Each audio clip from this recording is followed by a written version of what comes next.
Boats are in a constant state of self-destruction. Things attached to boats with regular screws or fasteners or other traditional marine hardware always seem to find a way of coming loose, detached, or fully flying off. Typically, if you haven't caught it in time, it will usually happen at the worst possible moment. This video will show you how to install monster studs in its most basic of applications, and how to completely eliminate the ongoing problems caused by traditional marine fasteners, screws, and hardware. Inside the aft hold and bilge in my boat is the Mercury Power Steering Pump mounting case, which has never stayed mounted in place, ever. Why? Because it's attached with screws. When this box flops around in high seas, or otherwise takes a pounding, when it's loose, electrical connections lose contact. And that's always super fun, not having power steering. Over the past 7 years, I have remounted this box with increasingly larger diameter screws, used trim plastic anchors or mollies in the holes, and I've also slightly relocated the mounting case several times over the years for a fresh new surface that the screws would actually bite into.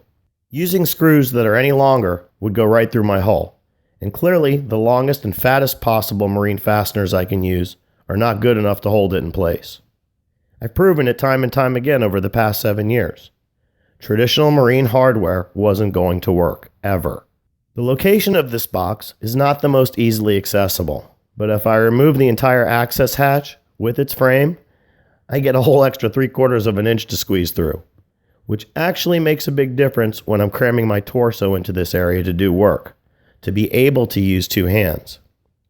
The opening is only 18 inches by 14 inches.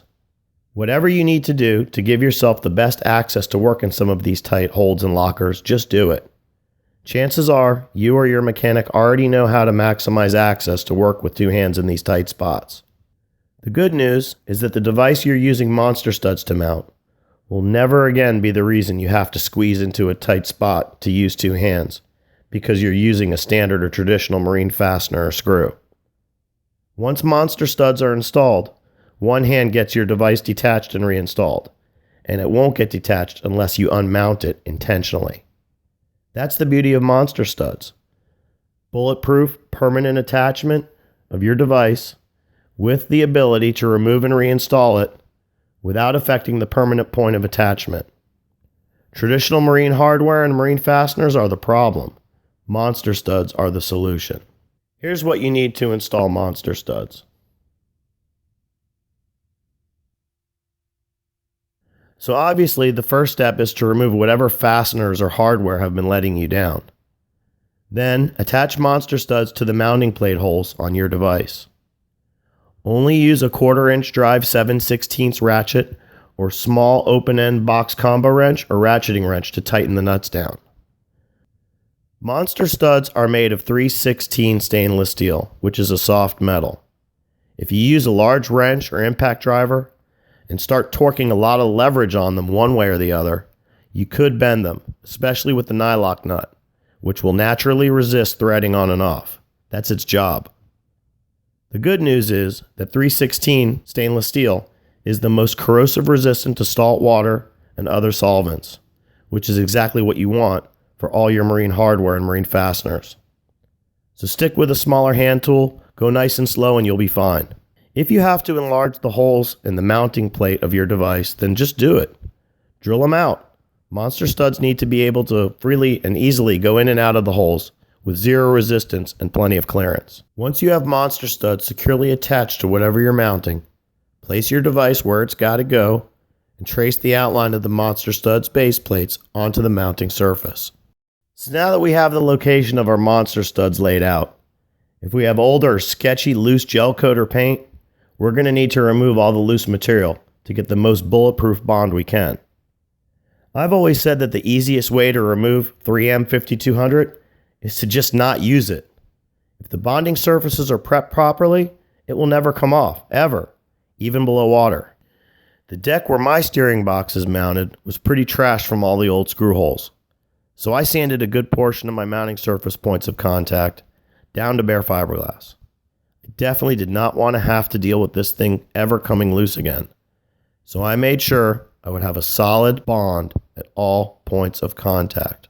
My boat is a 2005, so why take the chance with beat up 16-year-old gel coat in a sometimes wet aft bilge area? If your gel coat or paint is sketchy, I would say that the bare minimum you need to sand off is enough to give you at least 1/3 to 1/2 bare fiberglass or wood for your points of contact, and you should be more than good to go for a permanent bond with 5200. The more bare fiberglass you go with, the better. It can't hurt. Why take the chance? Only you can make the call of how much to sand or not to sand. And if you can't decide, ask someone who can give you solid advice about prepping to use 5200, or just do the sanding. The more bare fiberglass you go with, the better. It can't hurt. Why take the chance? When you're done sanding, clean up all the dust with a wet rag, and when it's fully dust-free and clean, give the whole area a good wipe down with xylene to remove any oils or chemically oily residues. Wipe the bottoms of monster studs with xylene too. We want both surfaces super clean. FYI, the bottoms of monster studs have been engineered with a Spec RA micron finish, which is the equivalent of 45 grit. This gives monster studs even more bite and adhering strength with 5200 or fast set epoxy. Yeah, we did that on purpose. So now we're ready to apply the 5200. If you weren't having fun yet, you're about to. 5200 is not the easiest to work with, but like I said, it's never going to come off. Tilt your device or flip it over if you can, and squeeze the 5200 onto the deck or the bottoms of the monster studs. You want a good healthy gob of the 5200 under each stud. If the 5200 tube bursts, just wrap it good with tape and keep going. That's just how 5200 rolls sometimes. If you have the room to use a 10-ounce caulk tube and a caulk gun, well then lucky you, it's much easier that way. If you're installing multiple sets of monster studs, use a caulk gun. For one set, all you need is a 3-ounce tube. Once the monster studs have a good gob of 5200 at their points of contact, press down on the device until the 5200 oozes through the holes in the base plates. Once it oozes through the holes, then we know it's thoroughly covering the entire point of contact. So now our device is in place and we can put all that excess 5200 to good use. Using a scraper or your fingers, spooch the excess 5200 into any and all the old screw holes that you may or may not, but probably in fact do have in your mounting surface. Yeah, I said spooch. That's what you're doing. Spreading and spooching the overcaulk into all the old screw holes is cheaper than repairing gel coat, and a hell of a lot cheaper than replacing rotten wood stringers. So spooch away. Do a final cleanup of any spots you don't want or need the 5200 on, using a rag or two and the xylene. So now my steering box isn't going anywhere, ever again, ever. And if it needs to come out for service, piece of cake. I can reach into this tiny bilge area with one hand and a 1/4-inch drive ratchet and unmount it in less than 3 minutes. Here's the before shot again. Look at how many times this thing came loose when it was held down by screws. Look at all the old screw holes. And here's the finished product again. This box will never come loose again, ever, unless I want it to. All thanks to monster studs. This is the most basic horizontal installation and use for monster studs.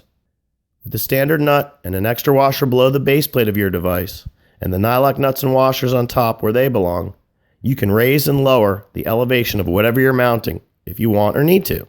No problem. Monster Studs has you covered. Try and do that with a standard marine fastener. Check out our other videos that cover a wide range of other types of installations for monster studs that will allow you to completely eliminate the problems caused by using traditional marine fasteners, screws, and other marine hardware. Our other videos cover vertical mounts using fast set epoxy, as well as a whole bunch of other ways that monster studs can make your life easier when it comes to rigging, repairing, maintaining, and keeping your boat in one piece. Please be sure to follow Monster Studs and Studley on YouTube, Facebook, Instagram, and Twitter. Also, please be sure to send us content documenting your innovative installations. We'd love to see what problems you've solved by eliminating traditional marine fasteners and switching to monster studs. Epic pics, videos, and testimonials will get you a high-end Monster Studs SPF shirt and a Studley sticker. Thanks for watching, and remember what Studley always says: keeping your marine devices in place can be a real pain in the boat. Mount anything anywhere with monster studs. Why screw around?